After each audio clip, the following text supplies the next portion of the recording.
What is a human life? Yesterday we saw what is a human being. Today, what is a human life? Basically, human life is a subscription service where you pay with stress and then you get occasional free trials of happiness, and just when you figure out the setting, the battery dies. You see, at first we will all say human life looks like a journey, a beginning, a middle and an end, a collection of dreams, relationships, victories, failures and memories and all those things. But look closer. Human life is not simply a journey, it is a negotiation. The moment a human being is born, reality says these are the conditions. You will need food, you will need shelter, you will know pain, you will lose what you love, you will grow old, and then you will die. And the human being replies, perhaps I can change the terms. That is the whole story. Life is a conversation between what is and what we wish it to be. We negotiate with the body.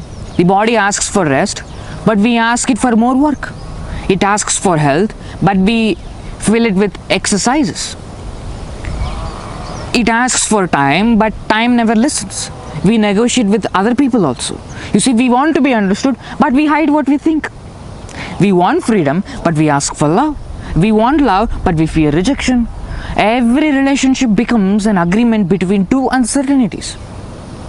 We also negotiate with society. Society says become someone. So we collect names. Student, worker, parent, friend, success, failure, rich, poor, good, bad and ugly and all the blah blah blah stuff. Have you heard that song Good, Bad and Ugly? It's a very beautiful song. You should listen to it. But you see, none of these things, none of these names belong to us. They are temporary contracts. Today they are signed, tomorrow they are taken away. We also negotiate with nature. We build walls against the rain, medicine against disease, machines against distance, lights against darkness and all the blah blah blah stuff. Yet the rain still falls. The disease change, the distance remains, the darkness waits. Every victory is a temporary thing because reality has always holds the final move. But how does this negotiation happen? It happens through thought. Thought is the great trader. It looks at the reality and says, if I do this, I will get that. If I avoid this, I will escape that. Then the reality replies saying, cute, now watch what I do with you.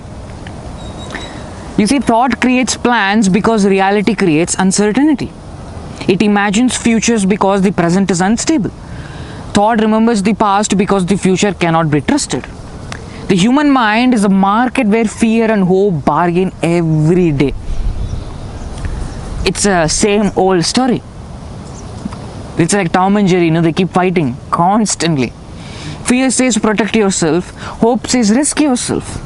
Fear says hold on, and hope says go forward. And neither wins. They simply continue the discussion until the last breath. That's the absurdity of it. But you are not what you know. You see, you are the substratum on which the hope and fear exist. You do not have them, they appear on you. They are two different things altogether. You see, a person wants money because money can negotiate with hunger. Even me, I myself doing all the social media so that I can make a living and for the joy of speaking alone.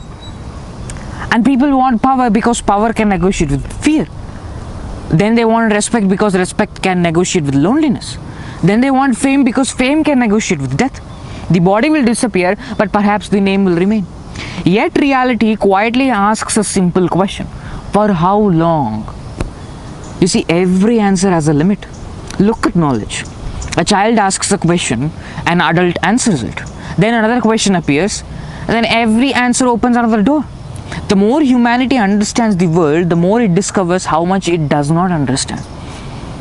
Knowledge is not the end of negotiation. It is simply learning the language of reality. Look at religion, look at politics, look at science, look at philosophy, look at art, or anything for that matter. Each is, in its own way, an attempt to sit across from existence and ask, why do you or what do you want from me? And existence remains silent. So humanity creates its own replies. You see, the dog comes to you because it is hungry, but human minds create the story of God sent the dog to me so that I can be blessed and I can do a social service to the dog and all the blah blah blah stuff. Are you seeing what I'm seeing? Some say there is purpose, some say there is none, some say justice will wait, some say only chance exists. The strange thing is that reality does not confirm or deny any of it.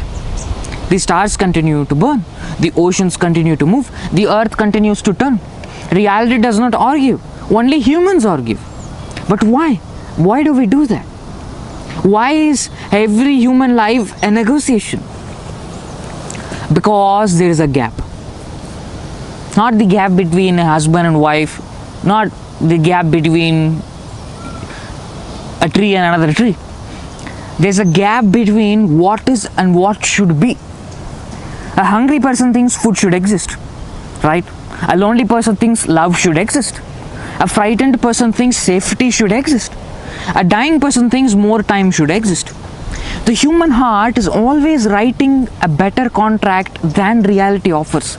That is one of the biggest black hole, because it sucks everything. Perhaps that is our greatness. Perhaps that is our suffering. A tree does not negotiate. A mountain does not negotiate. The sea does not negotiate. They simply are. Mountains does not come and say, no, I want to be in Europe alone. I don't want to be in India. I don't want to be around you.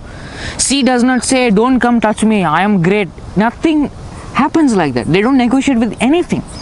They simply are. Only humans stand in front of the universe and ask for a different terms. There's a saying, I don't know who said it, but it was very, very funny and it was so true.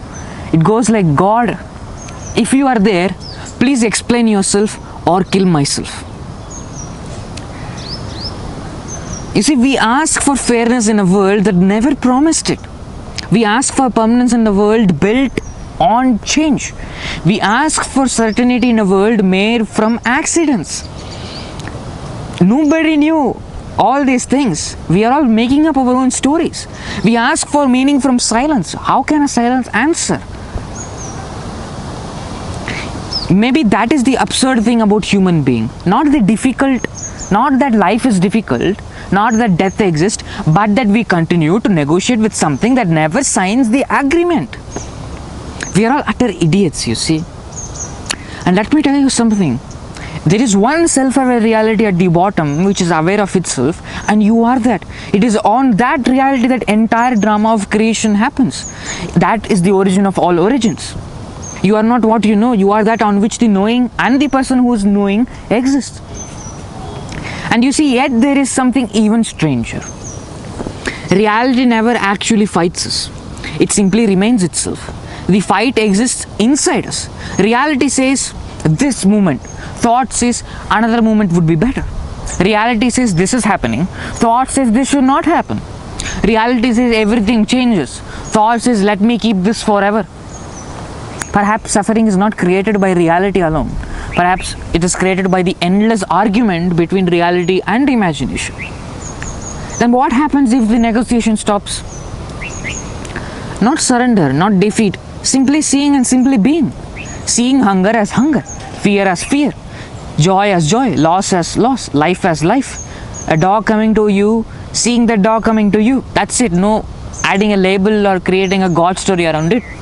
Life as life, without asking each moment to become something else. Then the entire story becomes different. The negotiation ends because there is no second party. Reality was never bargaining, only thought was bargaining.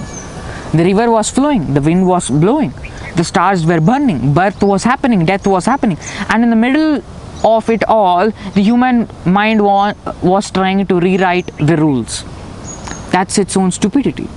The bare fact may be this, that every human life begins as a negotiation with reality because we believe reality owes us an explanation. We spend years asking for justice, certainty, permanence and meaning. Reality gives us only what is here. A breath, a heartbeat, a moment, another moment, and then no more. You see, you are not what you know, you are the substractum. Please understand that. It is on you that entire world is existing. You are not the world. Perhaps wisdom is not winning the negotiation. Perhaps it is discovering that there was never a contract to sign. There was only life exactly as it is, waiting to be lived before the conversation ends or conversation begins. So ultimately, I will conclude my speech by saying that follow the message, not the messenger. You are the self-aware reality which is the substratum of all, whether you like it or not or believe it or not. Thank you.